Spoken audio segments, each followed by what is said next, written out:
নমস্কাৰ welcome to this video আজি ভিডিওত আমি অসম আৰক্ষী তথা অসম আৰক্ষীৰ ট্ৰেইনিংৰ কাৰণে লাচিত বৰফুকন পুলিচ একাডেমি যাক স্থাপন কৰা হৈছে সেই পুলিচ একাডেমিৰ বিষয়ে আলোচনা কৰিম আৰু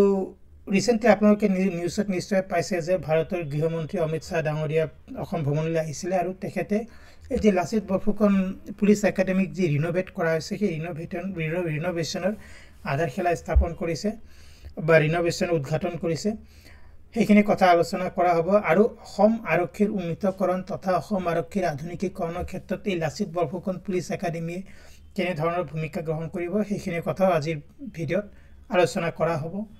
তো লাচিত বৰফুকন পুলিচ একাডেমি আহোম সেনাপতি লাচিত বৰফুকনৰ নামেৰে মানে নেমিং কৰা হৈছে আৰু দেৰগাঁও পুলিচ ট্ৰেইনিং একাডেমি বহুত দিনৰ পৰা আছে আৰু তাক Lachit Borphukan police training academy নাম দিয়া হৈছে ওকে আচ্ছা এটা কথা হল যে আৰক্ষী বা পুলিচৰ কাম কি পুলিচ বাহিনীৰ কাম কি পৃথিৱীৰ প্ৰতিখন দেশতে পুলিচ বাহিনী আছে তেওঁলোকৰ মেইন কাম হল আইন ৰক্ষা কৰা মানে মেইনটেইন ল এণ্ড অৰ্ডাৰ আইন মানে শৃংখলা ৰক্ষা কৰা প্ৰটেক্ট সিটিজেন্স নাগৰিকক সুৰক্ষা দিয়া প্ৰিভেন্ট এণ্ড ইনভেষ্টিগেট ক্ৰাইমছ মানে অপৰাধ কন্ট্ৰোল কৰা নিয়ন্ত্ৰণ কৰা আৰু অপৰাধ লিখি অপৰাধৰ মানে অনুসন্ধান কৰা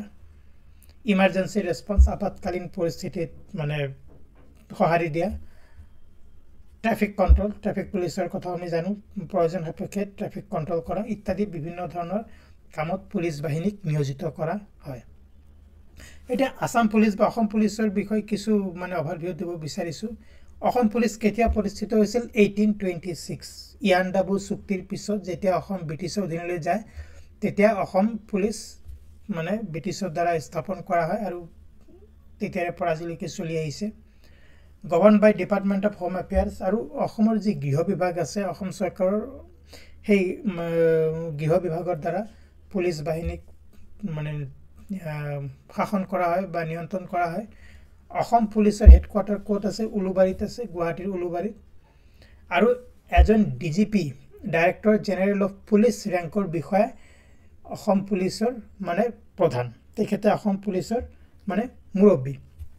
এতিয়া বৰ্তমান অসমৰ ডিজিপি জনৰ নাম কি হেতু আপোনালোকে কাৰণে মই এৰিলো আপোনালোকে কমেন্ট সেকশনত কমেন্ট কৰক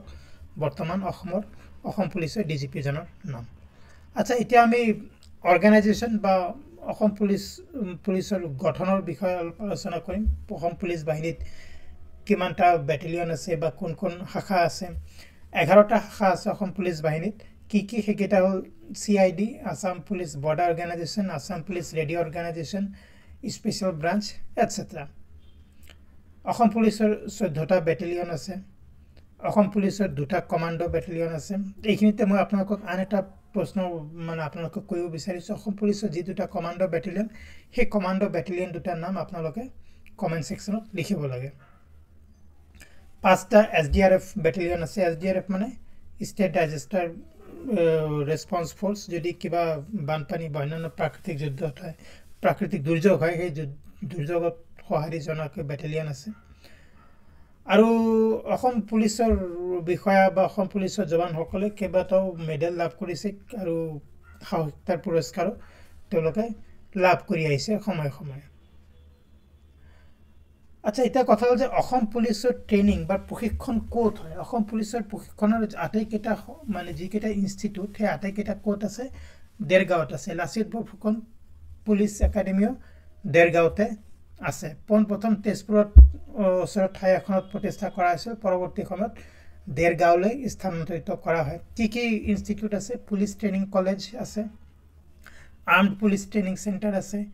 ব্যাটালিয়ন ট্ৰেনিং সেন্টাৰ আছে আৰু ৰিক্ৰুট ট্ৰেনিং স্কুল এইকেইখন ইনষ্টিটিউট অসম আটাইকেইখন দেৰগাঁৱত আছে আৰু অসম পুলিচৰ প্ৰশিক্ষণৰ কাৰণে অসম পুলিচৰ মানে বিভিন্ন ক্যাডাৰৰ বাহিনীক ইয়াত প্ৰশিক্ষণ দিয়া হয় আচ্ছা এতিয়া লাচিত বৰফুকন পুলিচ একাডেমি যেটো পুলিচ ট্ৰেনিং একাডেমি তাক লাচিত বৰফুকন আহোম সেনাপতি লাচিত বৰফুকনৰ নামেৰে নামাঙ্কিত কৰা হৈছে আৰু ইয়াৰ যে মানে আধুনিকীকৰণৰ কাম সেই আধুনিকীকৰণৰ কামৰ যেটো প্ৰথম পৰ্যায় সেই প্ৰথম পৰ্যায় উদ্বোধন কৰা হৈছে ভাৰতৰ গৃহমন্ত্ৰী অমিত শাহৰ দ্বাৰা শ্ৰী অমিত শাহৰ দ্বাৰা 15 মাৰ্চ তাৰিখে আৰু প্ৰথম পৰ্যায়ত কি সুবিধা তাত সৃষ্টি কৰা হৈছে তাত 167 crore rupees সৰি ইয়াত crore হ'ব 167 নহয় 167 crore হ'ব rupee allocate কৰা হৈছে 5 মহলাৰ এটা বিল্ডিং বা অট্টালিকা এখন তাত অত্যাধুনিক ক্লাছৰুম থাকিব স্মাৰ্ট ক্লাছৰুম কম্পিউটাৰ ল্যাব থাকিব ৰিসাৰ্চ ল্যাব গৱেষণা ল্যাব মানে পৰীক্ষাগাৰ থাকিব weapon simulator মানে অস্ত্ৰ-শস্ত্ৰ পৰীক্ষা কৰাৰ এটা ভাৰ্চুৱেল এনভায়ৰনমেন্ট কৰা হ'ব তাত ধৰক কিবা এটা অস্ত্ৰ ব্যৱহাৰ কৰা হৈছে কিবা এটা মানে ভাৰ্চুৱেল বা কাল্পনিক মানে ব্যাকগ্ৰাউণ্ড এটা তেনে ধৰণৰ এটা সুবিধা থাকিব অন্যান্য প্ৰশাসনিক অফিচ থাকিব মিউজিয়াম থাকিব প্যাৰেড গ্ৰাউণ্ড থাকিব এই আটাইকেইটা সুবিধা উন্নত কৰা হৈছে বা কিছু সুবিধা ইয়াত নতুনকৈ সংযোগ কৰা হৈছে আৰু দ্বিতীয়টো পৰ্যায়ত কি হ'ব দ্বিতীয়টো পৰ্যায়ত হাউজিং ইনফ্ৰাষ্ট্ৰাকচাৰ বা তাত যিসকল কৰ্মচাৰী থাকিব বা বিষয়া থাকিব তেওঁলোকৰ থকাৰ কাৰণে সুবিধা সৃষ্টি কৰা হ'ব 425 কোটি টকা ব্যয় সাপেক্ষে ইয়াৰ ভিতৰত কি থাকিব কোৱাৰ্টাৰ থাকিব যিসকল ষ্টাফ বা অফিচাৰ থাকিব তেওঁলোকৰ পৰিয়ালবৰ্গ থকাৰ কাৰণে আৱাসিক বাসগৃহ থাকিব হোষ্টেল থাকিব অন্যান্য যিসকল অফিচাৰ বা অন্যান্য জৱান অন্যান্য পুলিশ কৰ্মীসকলৰ ট্ৰেইনিংৰ কাৰণে হোষ্টেলৰ ব্যৱস্থা থাকিব বা অন্যান্য যিসকল ট্ৰেইনি আছে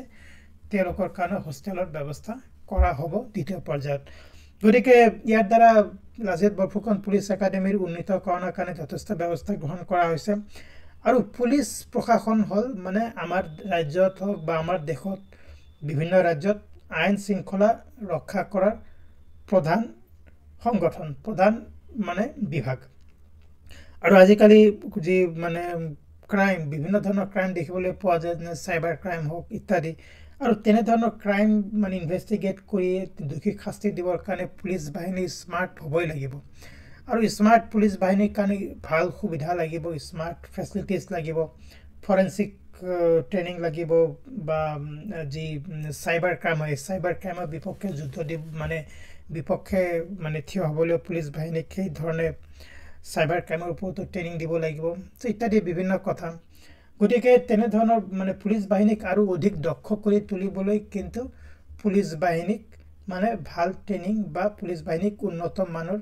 ট্ৰেইনিং বা প্ৰশিক্ষণ দিবই লাগিব আৰু আমি ইয়াই আশা কৰিব পাৰো যে Lachit Borphukan police training academy আছে তাৰ দ্বাৰা সেইখিনি যথেষ্ট পৰিমাণে সুবিধা হ'ব আমাৰ ৰাজ্যৰ পুলিচ বাহিনীক আৰু অধিক মানে সক্ষম আৰু দক্ষ কৰি তুলিবলৈ So friends, এইখিনি আছিল আজি আলোচনা কৰিবলগীয়া কথা অসম পুলিচ তথা লাচিত বৰফুকন পুলিচ একাডেমীৰ বিষয়ে আমি আলোচনা কৰিলো আৰু দ্বিতীয় পৰ্যায়ৰ কাম খুব সম্ভৱ সোনকালে আৰম্ভ হ'ব গতিকে ভিডিওটো যদি ভাল পাইছে প্লিজ লাইক কৰক শেয়াৰ কৰক চেনেলটো যদি সাবস্ক্ৰাইব কৰে প্লিজ সাবস্ক্ৰাইব কৰক এনে ধৰণৰ আন এটা ইনফৰ্মেটিভ ভিডিও সোনকালে লগ পাম Thank you very much and I will see you soon in another video